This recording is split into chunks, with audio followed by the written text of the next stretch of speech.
Welcome, everybody. Welcome to the Cat B and Andy B Inspired podcast show. We're coming to you transatlantic from the UK and the USA today. And today I've got the incredible guest of Elizabeth Boisson, who is the co-founder of Helping Parents Heal, which is an international non-profit organisation and has been an integral part of my journey. And so, Elizabeth, welcome. Tell everybody a little bit about yourself. It'd be great to hear everything about Helping Parents Heal and your own personal journey. Well, thank you. I would love to. I feel very fortunate to have met you in the very beginning. Actually, it wasn't very long after Helping Parents Heal was formed. And it was interesting because at the time, my two daughters were living in London, attending London School of Economics and UCL. And so they both had readings with you, which was wonderful. I also was able to come to meet you because you had signed on almost immediately to be the UK affiliate leader, which was absolutely wonderful on your part because it's a huge job. And you're also a working medium, but you also have had the passing of a child, so you know what it's like to be a shining light mom. And so I was fortunate with my husband to have lunch with you as well, next to St. Paul's Cathedral in a beautiful restaurant that was right there. But our journey together has been quite amazing. Those are all kind of exterior things that happen, but the interior things are much more. Do you know what's really interesting as well? We met at happenstance, and I laughed because nothing is happenstance. It is a coincidence. Now, I sort of share with people how I met you because it's kind of amazingly crazy, and it's very much about these inspired connections that we're talking about. So after I had an awakening, and then after this awakening, I actually went to learn how to shut down. I didn't really want to be a medium. I was actually scared of some of the experiences that I was having, in all honesty, and I met a really lovely person who taught me how to shut down. And then I got curious, like, what is this? Like, wanting to understand more. And eventually I went on a 15-year journey of exploring this just for myself, for my own self-development. And eventually one of the tutors that was teaching me was enough. You've got to get out there and work and do certain things. And because otherwise, you've got this opportunity and you need to share that with other people, because part of being a medium is to be of service to other people. And although it's a great gift in terms of intuition to serve yourself, it's really powerful when it's used for healing purposes. A lovely centre called Healing Hearts in Essex asked me if I would go and do some work for them, which I did. Now, what I didn't know is when I went to that centre, which I thought was a Reiki healing centre, and they did demonstrations at the end of the night. And because of the work that I'd done for them on a voluntary basis, they asked me if I would stay behind for this demonstration. And so I did. And I was thinking, oh, this is really nice. Maybe 100 people in this lovely hall. I was sat down. I wasn't expecting to get read for. And a few people in, this lovely lady called Pauline Frith was on the platform. And if anybody's ever seen her, she's very elegant. She's very much like a former ballerina who raises money for cats charities. She's very elegant and she's a beautiful medium. Absolutely phenomenal, but old school, very, very beautiful and very elegant and graceful in the way that she speaks. And what I really found interesting, Elizabeth, was that there was 3 people sat next to me who were Indian. I think they were the only Indian people that were actually sat in the room on that occasion. And I just loved the way that Spirit had set up the inspired connection almost for her, because as this people started to talk to me and she came to me, she said, I know that you've got 3 friends in India, one of which has a farm, one of which is your best friend, and another girl has a yoga center. Is that correct? And I was like, oh, yeah, it is, yeah. And but I was kind of like, oh gosh, she's picked me. It's kind of a bit nerve-wracking when you're in the audience on the other foot, isn't it? And so the fact that I was sat next to these 3 people, I thought that's kind of interesting. Spirit clearly set it up to help her with a reading, perhaps in some way, or kind of give me the insight that Spirit tried to set these things up before to help us get as much information through. But as she went to explore the connection, she then went on to tell me that she asked me, first of all, if I worked for Spirit. And at that point, I'd only really started working for them the following Monday professionally on the request of my tutor. And so I sort of giggled and sort of said, "Dov." And she said, well, the thing is, they were really happy with you because you went to help a gentleman who had lost a child, and you went out of your way and you did it for free, and you've helped him a great deal. And the spirit world just wants to say thank you for that work. But I have a lady here, and she feels like Mother Teresa to me. And 100 people in the audience started to kind of giggle. And she said, well, she's got a charity. She's got a charity in that still continues after her death. But she also likes to work with children in the spirit world. And she's got a charity that she is interested in you working for, and she's going to set it up. I sort of laughed and thought, Mother Teresa, I'm not even Catholic, Elizabeth. I was kind of like, all the information that this woman had given, and there'd been much more than I've kind of said. She maybe gave me 5 minutes of evidence. I was like a little bit confused because I was like, I've got no links with Mother Teresa. I've got no connection to the Catholic Church whatsoever. The idea of me having a kind of charitable link is kind of fascinating, but I couldn't deny that I had read for the man that she told me about, and I had 3 friends in India, which, I had been invited to kind of go visit. And she touched on that. She said, I understand one of them has a yoga studio, and you'll understand this, Elizabeth, being a yoga teacher yourself. And she said to me, for 5 years, you've been saying that you don't have the time, and now you have the time to go to India to be on one of her retreats.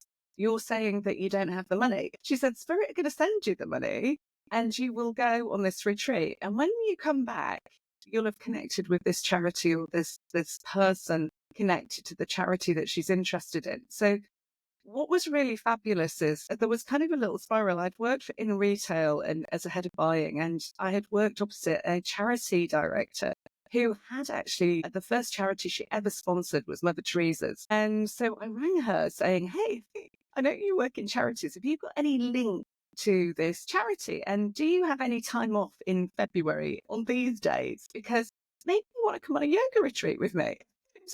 So it happens to be her 45th birthday. And she said, that's really weird. I've got that week blocked out in my diary to go on a retreat. She said, and the first charity we ever sponsored was Mother Teresa's. Well, that's uncanny, isn't it?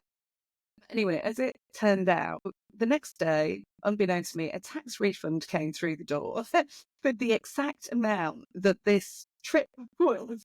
And I thought, the woman said they'll send you the money. And I wasn't expecting anything back. So I was like, that's really bizarre. So somehow I persuaded my husband to let me go to India. And before I knew it, was booked on this trip. And I was going to see the friend who had a farm. And my best friend was also coming on the yoga retreat. And then I was finally going to go on this yoga retreat. And just before that yoga retreat, I met Mark Island through another synchronicity where Spirit asked me to contact him. And thinking I'd not hear back from him whatsoever, not knowing who he was or kind of the background to his story at the time, I agreed to make contact and had a lovely conversation, which maybe we get Mark on, we'll tell that story separately. But the upshot of it was I came back from India after having this amazing trip, and I had a reading in my diary with yourself. And I remember your son Morgan coming through, and I remember him saying something about a photograph of himself with a little Ganesh underneath it, and that you had a connection to India. And I didn't know you were a yoga teacher at the time or anything like that. And I just remember getting towards the end of that reading and saying something along the lines of like, oh, do you have a charity? Do you have a charity that works with children? And do you have any link to Mother Teresa by any chance? And you did. So tell everybody your story, Elizabeth. Tell everybody how you have a link to India and to Mother Teresa's foundation, because it was fascinating how that ended up in us having a chat and ended up me becoming both an affiliate leader for the UK and a service provider for you. Well, I believe that Mother Teresa is very, very strong in what she does, obviously, because she did have you do so much with helping parents heal after all of this happened. But I also believe that it's amazing how Spirit links all of us together. When I first spoke to you, it's true, we had Helping Parents Heal that was already worldwide at the time, and we had a group in England, in the UK, that was being led by another Shining Light mom at the time, but we were looking for someone else because she was going to be moving to Spain and she was going to be spending most of her time there. And so anyway, I had lived in India for 5 years. My dad was working for the World Health Organization while I was there, and I was in middle school and then in high school, and I did volunteer for Mother Teresa outside of Delhi, outside of New Delhi. She had an orphanage there, and so I had done it several times, and I was always so impressed with her work, and she is definitely one of my biggest heroes. And so when you asked if I had ever worked with Mother Teresa, I said yes, but it was a huge coincidence that happened. It was a huge coincidence as well that I had lived in India, and then that I had this charity that you were looking for. I also found out that my best friend had been blessed by her, and actually the lady that I went to meet in India, which at the time I didn't really know the full story. As I started to tell people, like, this is really weird, all these like synchronicities, connected to this lady who I've never met, but didn't really understand the full capacity of the charitable work, which is vast. I would meet both a lady that had worked for her charity in India, and my best friend would tell me that she went to Calcutta to actually live and work in the orphanage for a week to help her because her father had wanted to have a blessing by it. So there was links at every level. It was really interesting. That's amazing. And yeah, it was a wonderful start to having you as our UK affiliate leader. You became so enormous with all of your work with the parents that finally you stepped back and allowed Terry McDonald to kind of take over. We actually have lots of affiliate leaders in the UK now, but we're so grateful to you for getting that off the ground and making the UK such an integral part of helping parents heal. How many countries are you in now, Elizabeth? So we're in Mexico, Canada, Brazil, Hong Kong, which is kind of cool, as well as the UK and Sweden and Norway. Both of those countries are very, very open to the afterlife, as well as South Africa, the United Arab Emirates, as well as India and Australia and New Zealand. Wow. So that's right now. It's growing all the time, isn't it? It's really incredible. It's like, you know, you were a few years in when I met you, but now it's over 10 years now, isn't it, Elizabeth? 15, actually. Trained at the base camp of Mount Everest on October 20th of 2009, and I started helping parents heal the week after. So it's actually almost 16. We're in our 16th year. Wow. Did you always know what you want when you started it? I presume it started as a local non-profit. Did you ever think it would become such a global phenomenon? I did, but I didn't think it was because of me, and I never think it's because of me. It has nothing to do with me. It's because the kids keep pushing to do more and more. And they really, you know, when this started, Kat, it was hard because I had gone to other support groups and wanted to talk about the signs and the connection that I had with Morgan. And unfortunately, at that time, the groups that existed, the support groups, didn't want to talk about the afterlife, didn't want to talk about that connection. So they would shut me down. And then in the parking lot, and there would be parents there saying, "Oh my gosh, I heard you start talking about a sign your son was sending you. I'm having the exact same thing happen to me. Could you tell me more?" And so I realized that there was a need. I knew that there was a need from the very beginning because I had a shared death experience with Morgan, and I knew where he was. I knew that he was happy, healthy, and whole.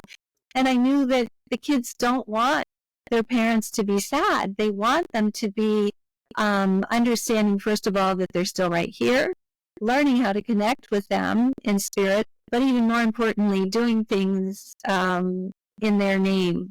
Did you have an inspired connection yourself in terms of what instigated you setting the support group up? Of course. So first of all, before all of this started, I did have a shared death experience with Morgan, and that was something that was life-changing for me. And he was at the base camp of Mount Everest in Tibet, which is also very important to me because he had wanted to go to Tibet because he knew how important Eastern spirituality is to me since I had lived over there for such a long time. And unfortunately, he transitioned at the base camp of Mount Everest. But when I knew that he was being rushed down the mountain, the director of the program gave me the number of one of the students who was on the program, who was actually Morgan's roommate. And the student, when he got my phone call, Morgan was not only being rushed down the mountain, he had stopped breathing. So they had taken him off the bus. They were doing CPR on him, and they realized that it probably wouldn't be successful. So Colin said, "Miss Boisson, it doesn't look good. I don't think Morgan is going to make it." And I said, and we're doing CPR on him right now. And I said, "Please put the phone up to his ear." And when he did, I told Morgan that we loved him, that we were proud of him, and not to be afraid. And at that moment, I got the biggest hug from Morgan. It was exactly the same kind of hug that he always gave me when he was here. He was 6'6", 280 pounds, and he gave the best bear hugs. And so I knew it was him, but I also went over to the other side with him. It was like I was in this space of pure love with him. It was kind of ineffable, as Dr. Raymond Moody says. It's something that you can almost not explain, because it was just probably the time that I felt the most alive, the best that I've ever felt, but I was also devastated because I knew that Morgan had transitioned. So my husband was sitting next to me in the office in Cave Creek, and he said, "Let me speak to him," because I looked like I was having a normal conversation. And I said, "No, I'm sorry. He's passed. He's transitioned." And of course, Is it as well, though, Elizabeth, that he had warned you that he wasn't coming back from China before he left? he did, actually, and thanks for reminding me. When we were packing for him to go to China that time, he'd already been in China, in Nanjing, for a year when he was a sophomore, but he was going back because he loved it there and wanted more credits. And so as we were packing this huge suitcase, he said, "Mom, I don't think that I'm going to be coming back from China this time." And I said, "Well, Morgan, that sounds a little strange. Why don't you not go to China, since you have all of the credits that you need, and just cheerlead here at the University of Arizona and stay here with us?" Or not with him, in Tucson. And he said, "No, Mom, I'll be fine." And I know now that that was him telling me that he already knew that this was going to happen, that it was part of his soul plan, and that it was destined to happen. And I must say, too, that I was a helicopter mom for Morgan. In the States, we call helicopter moms who are always watching out, making sure everything's okay because you're worried about that child. But with my two daughters, I was never that way. And I know, because of the fact that I was that way, I also knew that something was going to happen. I find it fascinating that both yours and Mark, the other co-founder of Helping Parents, both your sons died on a mountain as well. And we always say, don't we, it's like a mountain to climb when you have a bereavement, especially when it's a child, because it's so sensitive, I guess, and personal. It's such a personal journey, because we never think that somebody's going to pass outside of chronological order. And so when they do, it's even more sort of heart-wrenching. And because you put your heart and soul into nurturing this child and helping this child grow and develop, and then suddenly they pass before you, and it's just so difficult, isn't it? We see so many people coming with from so many different backgrounds. Death doesn't discriminate. We get, all creeds, all cultures, so many different passing conditions within the group. And really at the heart of it, you've taken this soul destroying sort of experience and you've turned it into the most sort of incredible legacy, Elizabeth. And I know that you don't put yourself at the heart of it, and the kids do drive it. Even the reason I'm doing this podcast is not because I wanted to do a podcast. It's just the kids had already set it up, and I just followed the signs and synchronicities and agreed to tell some of their stories, which is kind of amazing itself. But Morgan's been so incredible in some of the inspired. I remember as well, he's such a big personality. I never met him in life. I did meet his two sisters in life, and it was lovely to get a sense of him after having read for you through their eyes, because obviously siblings have a very different relationship than they do with their parents. And I could tell that he was very protective and loving of his two sisters. But I found it really funny when the kids sent me to France and they did lots of signs and synchronicities, which I am working on getting that finally finished. But when they did those inspired connections, I remember coming back and I was at my desk, and I remember suddenly Morgan tuning in, and I heard his name, and then he said, I thought you were. I thought you were like the master of signs. I said, what do you mean? He said, well, I thought you noticed lots of signs. I said, well, I think I'm quite good at it. I think I noticed most of the signs that you guys kind of throw at me. And he said, well, do me a favor, just text my mum and say, I love you. Do you remember this? And I text you, Morgan's here. He says, I love you. And you said, do you know what day it is today? And I said, no. You said, go look at my Facebook page and see the sign that he sent me today. And I went to your Facebook page and there was a bobcat, and I was laughing because obviously my name's Cat. Then I started to like think, hang on a minute, there was lots of cat signs in France. And I was like, how many cat signs were there? And it didn't take me long to realize there was one for every year that he had been in France. But what was really incredible was I didn't realize that he had cheerleaded for the Wildcats and that was part of his legacy in Arizona. So I found the fact that he was playing with the theme of cats kind of really funny. But it was then that he said, go back and look at your photos. Go look at the photos. Sean was with you in Avignon. And I went back and looked at the photos and I was like, oh my gosh. And so I say very honestly to anybody that wants to experience these inspired synchronicities, sometimes we miss them. It doesn't matter how good you are at signs and synchronicities. I think I see a lot. And I think from the podcast fusion, you can tell that. And I know that you do as well as the other Helping Parent Heal affiliate leaders who are well versed on this kind of inspired connection. But I think it's really worth saying to people to keep a journey or to look back at photos or to look back in time, because when I looked back at these photos in France, I realized that a different child had been with me every day of the trip. And then I was able to identify which children through the signs and synchronicities in the photos and email their parents the photos and ask them, do you understand these references? Because some of the references I understood from the readings and some I didn't. And so it was kind of magical to hear the full story of their lives through the things that they'd sent. And so, yeah, it's kind of a blessing, but that's kind of important, isn't it? To kind of, I think when I experienced signs and synchronicities, I think what I loved about finding Helping Parents Heal is that I thought I was in a world of my own where something weird was happening to me. And this only, why was this happening to me? And then when I found Helping Parents Heal, and I realized that there was, triple digit thousands and thousands of people in this group, and they were all experiencing the same thing. I was like, oh, phew, I'm normal.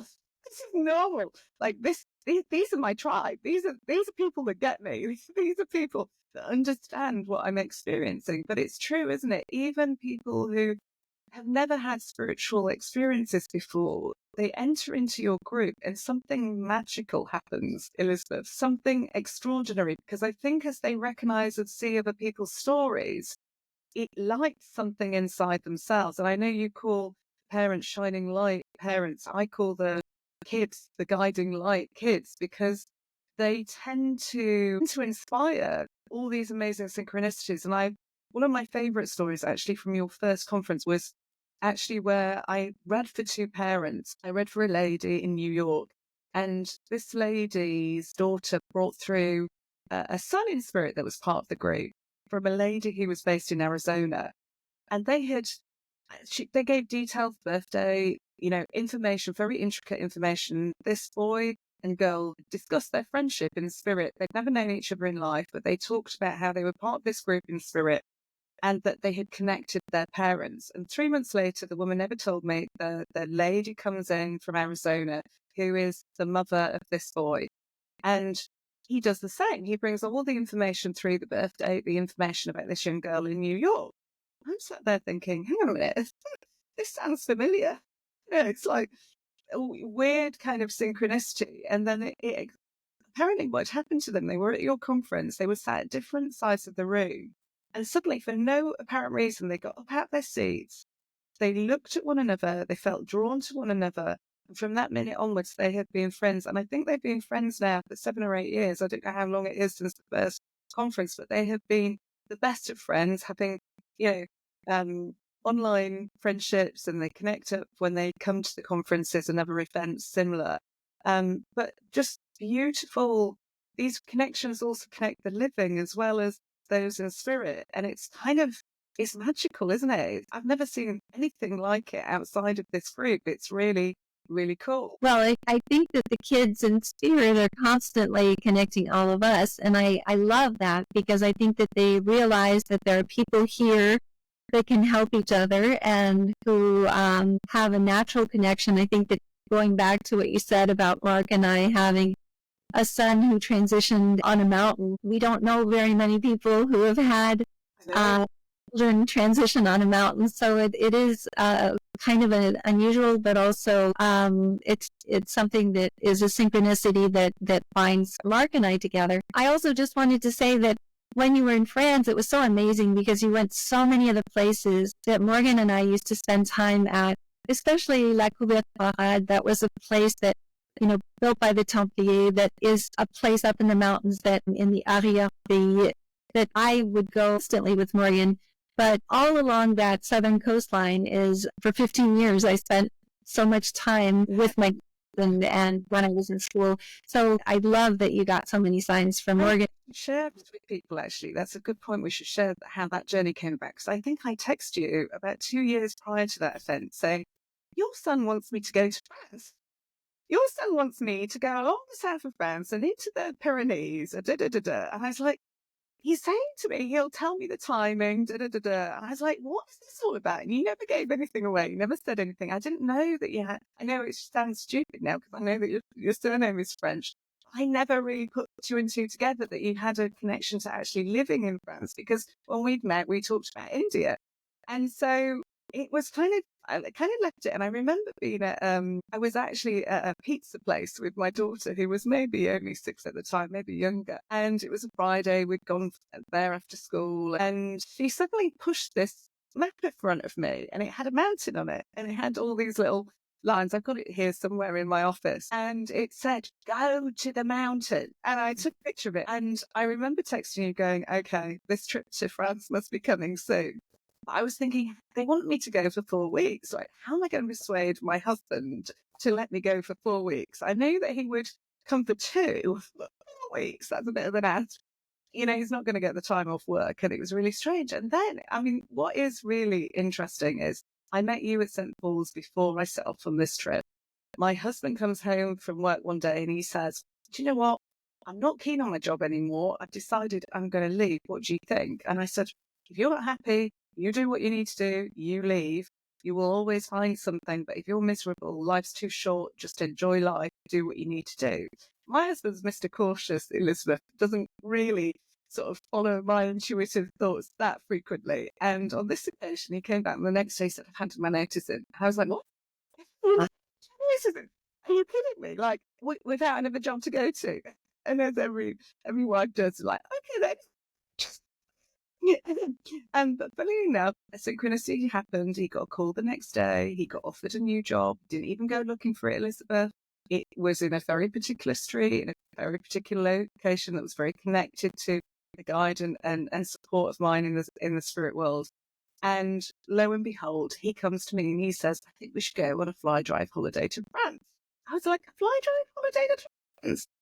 Really? I said, where would you like to go? And he said, I don't know. I said, I tell you what, let me research it. And I'll come back to you. And to this day, I think he thinks that he organised that trip. And I went into my office, I got the map out of my drawer, and I was like, Morgan, is this where you want me to go? And I went downstairs and I said, how do you feel about this route? And my husband said, oh yeah, that route looks good. And actually we locked down the first 2 weeks. The first 3 weeks we locked down. The last week we had booked the location or the identity of where we went to go, but it actually got changed on the trip, and it was really funny. But one of the things that was really amazing about the trip is I then went and just on kind of applications online booked boutique hotels and if they fell and they were on discount and they fell on this route. It didn't matter if it randomly went off a little bit. We just kind of played. We didn't really set down where we were going to go. So when we actually got there, it was kind of magical because suddenly every hotel that I stayed in, there'd be a number 7 outside that when I looked out the window, there'd be a number 7. When we hired the car, it was 777. And I started laughing because it said TJ 777 and Carol Allen's son is obviously TJ. And I'm sure that Morgan and TJ hang around frequently. I'm sure the other two letters that were on there, I think it was FE, will mean something, but I don't know what that means. But every hotel had a 7. I remember coming back, and when he did the synchronicity on his birthday, about the bobcats and the wildcats, and the fact that there were cats. Even in my niece sent me a photo from Turkey saying, I think this sign thing is getting really contagious, anti-cat, because look at this. And she sent me fireworks. I got a brilliant picture. I have to put it on the Facebook site when I release the podcast. And it is fireworks going off in the face of the cat. Just can't make it up. And so I'm like, how's that possible? Like, just how is that possible? And it really does look like a proper, illustration of a cat. It's kind of funny. And so we had all these lovely synchronicities, and then of course we find out that he was in France for 7 years. Is that right? He lived there for 7 years, Elizabeth. 7 years, yeah, Yeah, exactly. so it was just all very beautiful. And Ada was 7 at the time that we went. She was 7 years old, so she was turning 7 on that trip.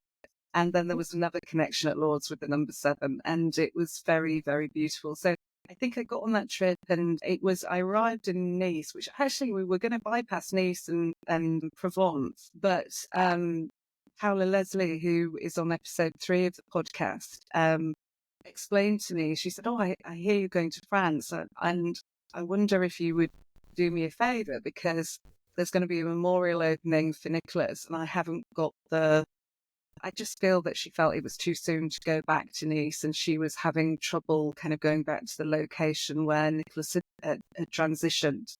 So I said, well, I'm flying into Nice. I wasn't going to stay in Nice. I was going to go straight down to Provence. But I could change the trip. And I ended up changing the trip to stay 3 days, to go to the memorial and photograph it on her behalf, and to do a sound healing on the beach in front of the promenade for those 86 children that transitioned. It was a very spiritual moment, but from that moment onwards, the kids took over the trip in every way, and things that were planned got changed.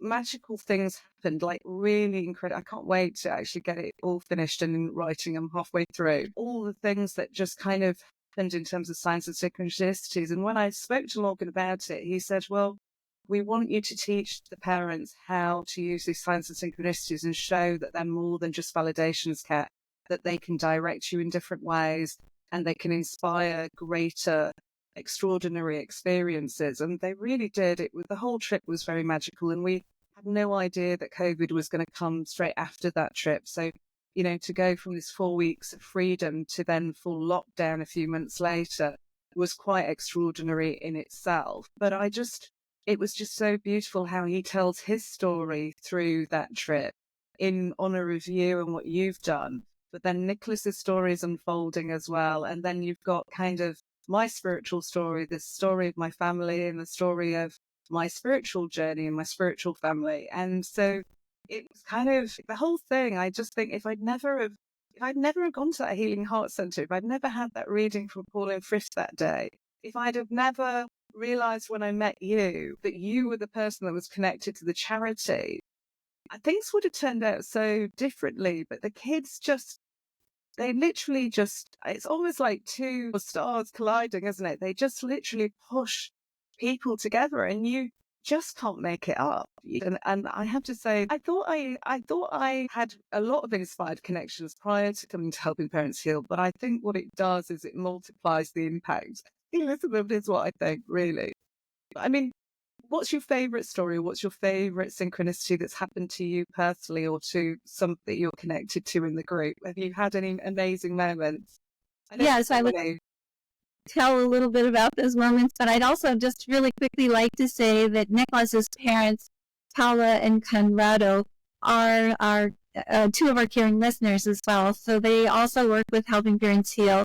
And I remember meeting Paula the first time as I landed at Charles de Gaulle Airport. She was calling me on the phone, and I was going through customs, and you're not supposed to have your phone out, but I was just so excited to be able to be speaking to her that I didn't want to get off the phone. But anyway, yes, they are just amazing. They're an amazing couple, and they have some of the most amazing signs as well. And Conrado actually wrote a long, almost a book-length story about all of the validations that he's gotten from Nicholas, which are just incredible.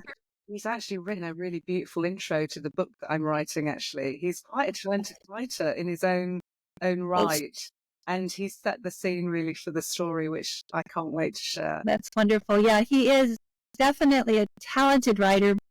And I feel like our kids also help us in that writing capacity as well. But I'm just going to tell a few things that have happened that Morgan has helped us with since he transitioned. The first thing is that we were talking about the Wildcats, and of course we see them back in Spurcross, and it's on special days. It's when it's its birthday or it's his day of transition. But one of his best friends on the cheerleading team, who was the mascot for the team, Dan, became a firefighter right after he graduated from the University of Arizona. And he was on his first job in Peoria, Arizona, and they were in a garage, and they were going to be getting the car out of the garage to save it. And he and his firefighter buddy, who was at the wheel, they had put the car in neutral, and Dan was going to push the car out of the garage. But all of a sudden, he felt these two arms come around his waist and pull him backward off of his feet, back to the back of the room of the garage. And right at that same moment, an air conditioning unit fell right where he had been, which pulled him. And he knew, he was 100% sure that that was Morgan who pulled him back. And the guy that was in the car said, "Dude, what just happened?" Because he had never seen anything like that before, someone fly off their feet that way backward. So Dan McGill has named his son after Morgan, his first son. Oh, that's beautiful. And then another time that Morgan saved some cheerleaders, very soon after that, they were driving down in Tucson, and it's a couple. They were hit by a woman who was going 70 miles an hour, and they were going about 30. And their car completely accordioned. It looks like no one could have survived that. And they both felt Morgan pulling them out of the car, and both of them survived without a scratch. Wow. But the third time that Morgan actually saved someone's life was Alix when she was in London. No, when she was in Paris. She told me about it when she was in London, though. Finally, she waited for a few years to tell me about this. But when she was in Paris, she went to a New Year's Eve party, and she went with her cousin and her cousin's boyfriend. And it was all the way across town from Sciences Po, where she was going to school. And she didn't know the neighborhood. It was very cold out. She had a coat, and she had a little tiny cocktail dress that had no sleeves. And she put her coat and her purse in the coat check area. And she had taken Imitrex, which is something that's for migraine headaches, and started drinking a little bit of champagne and started feeling horrible from it. Her head was spinning, and she went to say to Anne-Sophie, I think I'm going to go home. I really don't feel well. So Anne-Sophie said, "Go ahead, go," which afterward I said to Anne-Sophie, "You shouldn't have let her go by herself." She went out the door without getting her coat, without getting her purse, was on the street. There were taxis there. She jumped into a taxi. They drove for one stoplight, and she realized that she didn't know the person that was sitting in the passenger seat next to her. And so she jumped out of the car. She looked up at the street sign. She didn't recognize where she was, and it started snowing. And she was in this little black cocktail dress, and she had no idea where she was, no money. And the next thing that she remembers, she was being shaken awake by her roommates, and they were saying, "Alix," and she lived in Saint-Germain-des-Prés, "It's time to go to Portugal. We're going to Portugal. The train is at 9:00. And she has no idea of how she got back, but she knows that it was Morgan. And the girls who live there, she lives 7 flights up, or she did at the time. One of the girls said that she heard the door kick in at 3:00 in the morning, and she knows that Morgan put her to bed and that he carried her home. And so those are 3 things that are pretty incredible. My daughter would never have told me about this if it wasn't true, because she doesn't like talking about this. It took her 2 years when she was at the London School of Economics. We were going to see Wicked, and she said, beforehand, "Mom, I have something that I have to tell you. This thing happened with Morgan." But he does things like that all the time. And in fact, I have calls from his friends all the time telling me that they have been helped in their jobs or helped in other things by Morgan. It's pretty incredible. And I can go on, but I don't want to. Extraordinary. That's extraordinary. The other thing that's really, and I hope you don't mind me sharing this, Elizabeth, that's really personal to your story is and I think this is extraordinary given the size of the group and the people that you meet, is you've lost a child at every stage of life. So you've lost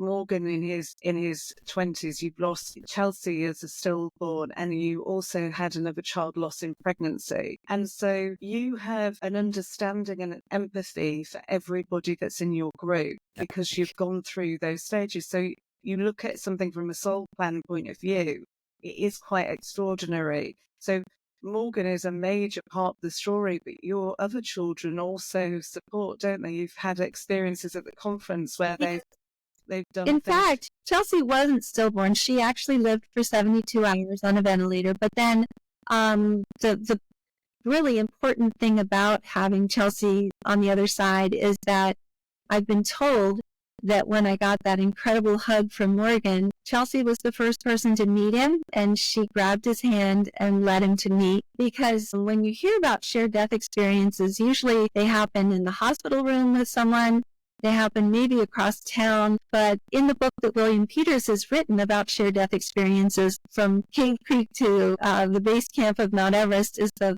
farthest that anyone has had a shared death experience. And I'm pretty sure that it's because of the fact that Chelsea was helping with that. And I certainly would never have wanted to have 3 children pass, but I think that having had that experience allows them to work together. They got Morgan up to speed very quickly, and to help other children who are passing as well. Yeah, and mountains are very spiritual anyway, aren't they? It's just like extraordinary. It's like, especially to be in the Himalayas, it's like such a sacred space, Elizabeth. And I know that you both loved that area. So to pass anywhere was probably, I know I feel bad saying that, but it's in terms of if he was going to pass anywhere, it is the most sacred place to pass and an incredible location. So, wow, it's just incredible, your story. That's amazing. Is there anything else you'd like to share with the viewers or anything? I was just going to say, too, that I think that we all have a lot of exit points.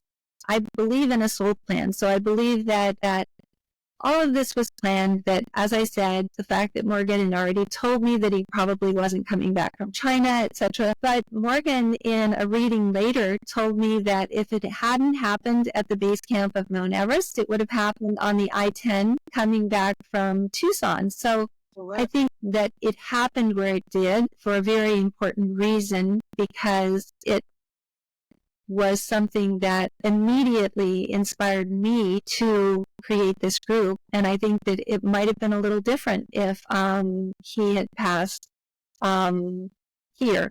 Do you mean because the Himalayas and your own spiritual story was so linked to India and Nepal? When he transitioned there, immediately it caused the association that it was connected to your story, and that you realized then that there's a higher purpose or power to the transition. Well, and people say that when someone transitions on Mount Everest, they immediately go to nirvana, which I don't know if that's true or not, but I also believe that there was something about his transition that was pretty incredible for me. And I think that it was set up that way. But of course, the fact that I was already so spiritual after living in India for such a long time and practicing yoga for such a long time, being vegetarian and all of these other things, I was excited about him going to Tibet to learn more about Tibet.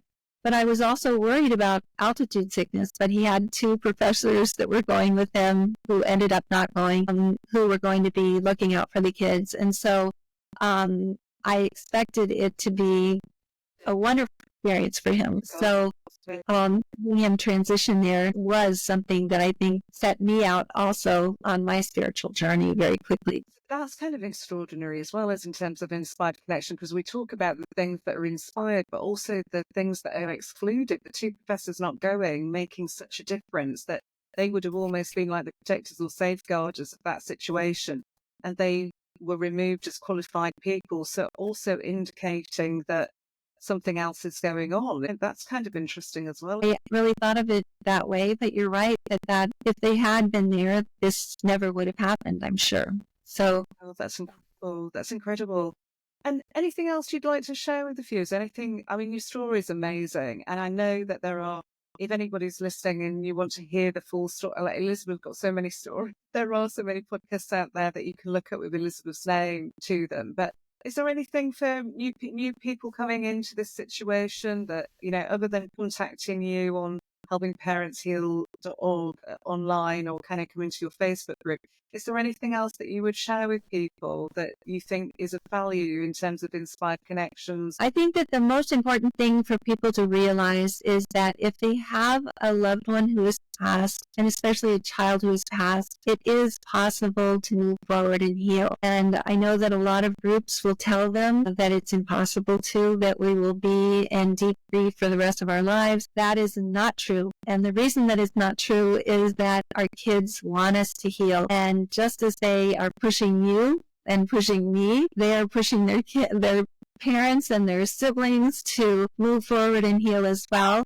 We might not be hearing the messages because when you are in deep grief, it's very difficult to allow that to pierce through that sadness. But once you start on this journey, it's amazing the collateral beauty that comes up and the signs and synchronicities that are constantly coming to us, just the same way with your trip in France and all that you've done too, Kat. It's transformative. I look back and think like how I'm so set on my head of buying my fashion career, really enjoying it. And I can't quite believe sometimes that I did agree to just leave. Just like literally like walk away from it all. I find it a little bit extraordinary, but I'm so glad that I did, because what I will say to anybody listening is that when you do follow spirit with the deepest of your heart and good intent, the things that they can make happen, these miracles that you think are impossible, they actually exist. And these inspired connections lead to what I call these mini miracles that lead to bigger miracles that connect such a wide array of people together. And it is, I can honestly say I've seen the collateral beauty. I've met so many amazing people from all walks of life through your community. And I'm so grateful. It's a privilege for that opportunity to meet all the extraordinary providers as well. It's not just that the people that run the group. There is lots of incredible people with incredible stories and rich depth of knowledge. And it's a joy to be amongst those people.